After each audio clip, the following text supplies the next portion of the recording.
Bendiciones para todos. Quiero aprovechar este espacio para pedirles que se suscriban a nuestro canal, activen la campanita y regálenos un me gusta, porque entre más me gustas reunimos, nos posicionan de cierta manera que alcanzamos más público, y ese es el objetivo, llegar a más personas, porque entre más personas lleguemos, más difundimos el mensaje de la palabra de Dios. Quiero comentarles que el tema la voluntad de Dios, había dicho que iban a ser 2 partes, 1 y 2. Bueno, hasta el momento al parecer son 3, así que vamos a grabamos 1, dimos respuesta a 5 preguntas, y vamos a abordar el número 2 y luego vamos a abordar el número 3. No sé si haya 4 y haya más, pero mínimo ahorita sí hay número 3. Un saludo para todos, un saludo a la familia Pérez Cuellar, Dios me los bendiga. Un saludo a la familia Ortega, gracias por ser de bendición. Estamos tratando de ser de bendición al pueblo de Dios y a la sociedad en general. Dios les bendiga. Bendiciones para todos. Vamos a continuar con el tema que iniciamos, que es la voluntad de Dios. Vimos la parte 1, en esa respondimos 5 preguntas. Hoy vamos a responder a otras preguntas, como ya lo explicamos, abordando el tema en forma de enseñanza. Bien, vamos a ver el verso 7. Recuerden que estamos en Mateo capítulo 10, vimos el verso 6 y vamos a ver el verso 7. El verso 7 dice: y yendo predicad, diciendo, el reino de los cielos se ha acercado. Bien, una de las preguntas que me hacen bastante es: ¿qué es lo que se debe predicar en una iglesia? Y yo siempre pregunto, ¿por qué? Si alguien me viene a preguntar qué se debe predicar en una iglesia, no son pastores para saber qué predicar. Normalmente son personas que están inquietos, que en sus iglesias ellos están inquietos con lo que se comparte, y a veces, o en la mayoría de los casos, nosotros los ministros tenemos parte de culpa por no ser específicos, por no ser claros. Y voy a abordar un poquito el tema a nivel iglesia interna en general, la iglesia en general, la iglesia universal trajo ciertos métodos. Entonces quiero abordar un poquito el tema. Y lo primero que quiero decirles es, cuando las personas me hacen esta pregunta, me dicen, es que en tal parte algunos, dice, predican de la fe. Dice, y hay otros predican del amor, y otros predican de la excelencia. Bien, lo primero que quiero explicar es, si en una iglesia se predica de la fe, se oirá hablar de sanidades, de milagros, de manifestaciones. Y si en una iglesia se habla del amor, oiremos un lenguaje compasivo, un lenguaje que es suave, un lenguaje que anima a los demás a ser amorosos, o incluso que te obligan o te quieren obligar, te quieren forzar a que tú seas amoroso.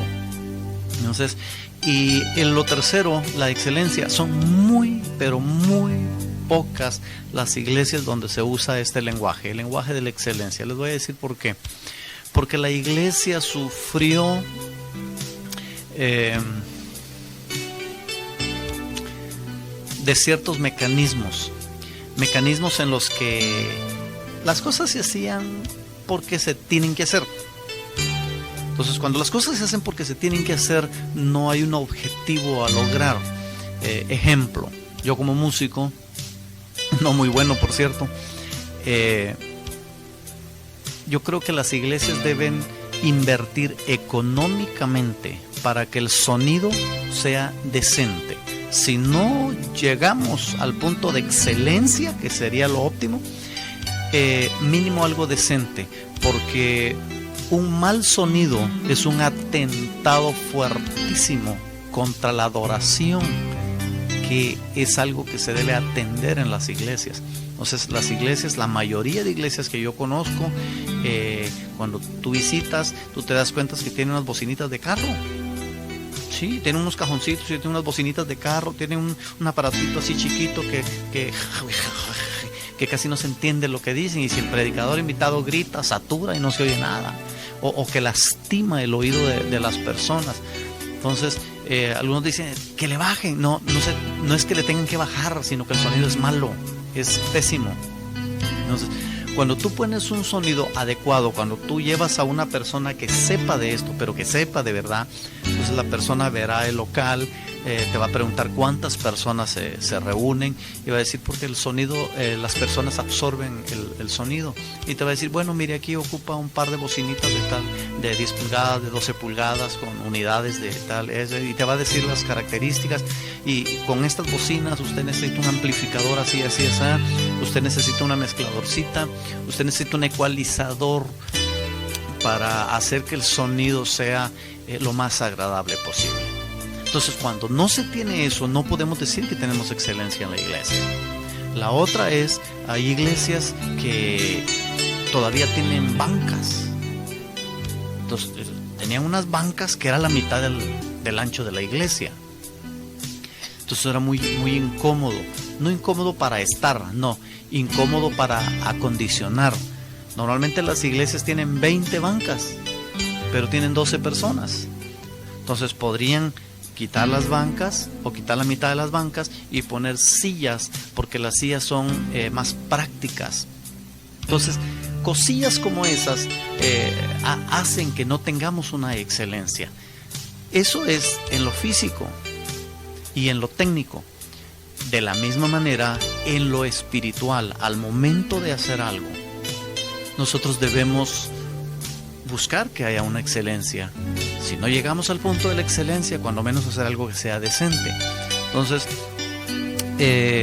digo esto porque dije que iba a explicar de lo que sufría la iglesia, lo que le ha venido pasando a las iglesias. Entonces, son muy poquitas las iglesias que hablan de excelencia. Yo he ido a iglesias donde los ministros hablan de excelencia, pero tú ves y tú dices, no, el sonido está... No, las instalaciones están bien adecuadas, la imagen de los músicos es adecuada, no tienen un grupo que se terminó la alabanza y se salieron cada quien a comprar papitas a la tienda, no, sino que incluso tienen sillas ahí, ellos acomodan su instrumento, se sientan, no están haciendo ruidos mientras el que comparte hace su trabajo. Están atentos a lo que se necesita. Si hay que apoyar al que está compartiendo, lo hacen. Entonces, pequeños y grandes detalles que vienen a formar parte de este tema, la excelencia. Entonces, yo quiero explicar lo segundo en esto. Miren, el error que se ha cometido en las iglesias originalmente, no en los pastores, en el caso de las denominaciones, es no supervisar, porque cuando tú supervisas te vas a dar cuenta de lo que tu gente está haciendo. Si tú no supervisas, no sabes lo que está pasando. ¿Cómo vas a ayudarle? ¿Cómo vas a aportar para corregir la complicación que hay?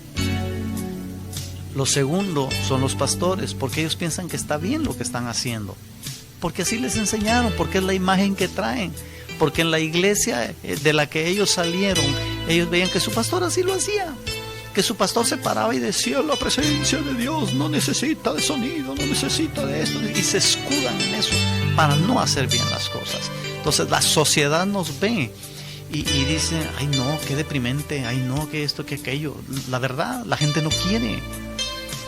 Bien, en este caso, Cuando los pastores tienen la culpa en lo técnico, en lo físico, también lo tienen en el área espiritual. Por lo siguiente, un alto porcentaje de iglesias, no voy a dar porcentajes, no voy a hacer cálculos, pero el alto porcentaje de las iglesias, la gente no sabe distinguir entre una predicación y una enseñanza, porque el predicador ha intentado ser maestro. Entonces sus predicaciones fue una mezcla entre predicación y enseñanza, y no le salió ninguna de las dos.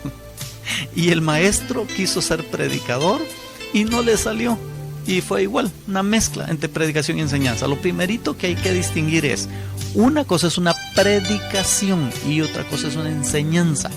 Una predicación es una palabra fresca que el Espíritu de Dios da a los predicadores para que ellos vayan a la iglesia, se lo presenten al rebaño y ellos sean fortalecidos, sean animados, sean motivados a seguir. Las predicaciones, su gran parte es una motivación.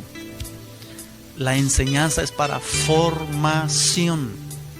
La enseñanza es para derribar estructuras y reconstruir, para reestructurar, que esto es lo que la iglesia necesita, una estructura.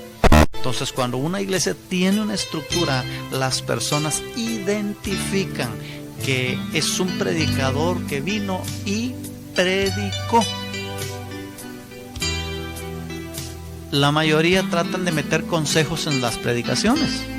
Es válido, por supuesto que es válido. Definitivamente, cada uno desde su plataforma debe compartir lo que Dios le da. Entonces, el maestro comúnmente es alguien que está en la iglesia, conoce las necesidades de la iglesia, conoce a su gente y se da la habilidad para atraer la atención de las personas y de esa manera enseñarles, y ellos empiezan a comprender. Quiero que vean algo.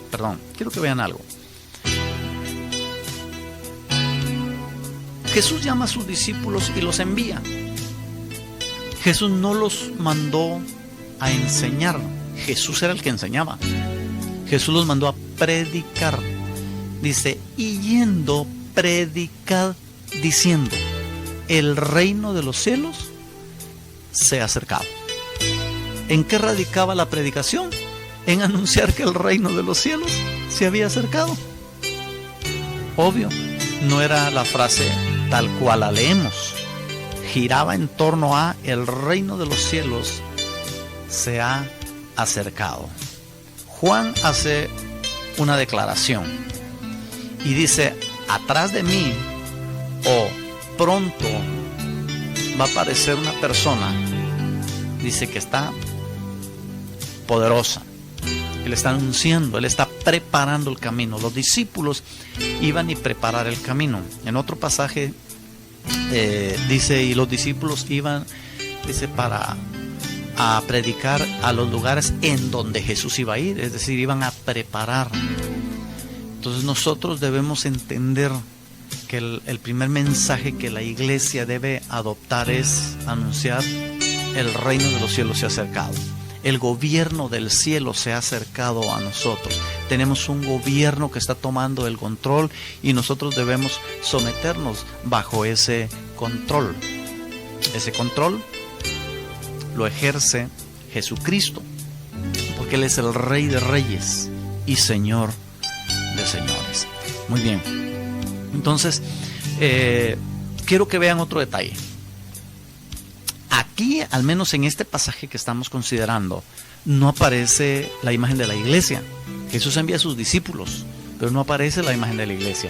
Es decir, los discípulos no tenían que preocuparse por adquirir una propiedad para fundar una iglesia. Ellos no tenían que preocuparse de conseguir recursos para mantenimiento, ¿no? Porque de hecho estas cosas son caras, son muy caras, son costosas. Adquirir un terreno, construir, es caro, requiere de mucho dinero. Entonces hay iglesias que tienen cierta cantidad de miembros. Entonces las contribuciones de la iglesia ayudan a la adquisición de terrenos y llevar a cabo las construcciones. Y aún cuando ya se construyó, cuando ya se terminó, viene otra etapa, y es la del mantenimiento, pagos de servicios. Entonces hay un sinnúmero de gastos que los discípulos no los iban a enfrentar al ser enviados en esta etapa. Ellos no iban a enfrentar eso. A diferencia, hoy en día los discípulos, ellos ya tenían un templo. En Judea, en el pueblo de Israel tenía un templo. Y toda la nación debía contribuir para el mantenimiento de este templo, porque así lo marcaban los lineamientos que regían al pueblo de Israel. Entonces, y ahora no. Ahora, si alguien inicia algo, si alguien sale de una iglesia y habla con su pastor y dice: pastor, Dios me llamó, mire, me quiero preparar, se prepara, ojalá y así le hicieran todos. Van a un instituto, se preparan, salen lo primero, van y se meten a otros cursos, se capacitan y luego dicen: pastor, estoy listo, voy a orar, y el Señor le abre una puerta y empiezan a armar algo, y lo primerito que adquiere son problemas, porque son gastos, porque cuando inicias algo no tienes nada. Ha habido casos de personas profesionistas que tienen dinero, inician algo y ellos tienen los recursos para costear lo que se necesita. La gran mayoría no. La gran mayoría tiene que echar mano de la fe para hacer que el proyecto funcione. Entonces, dado esto, muchos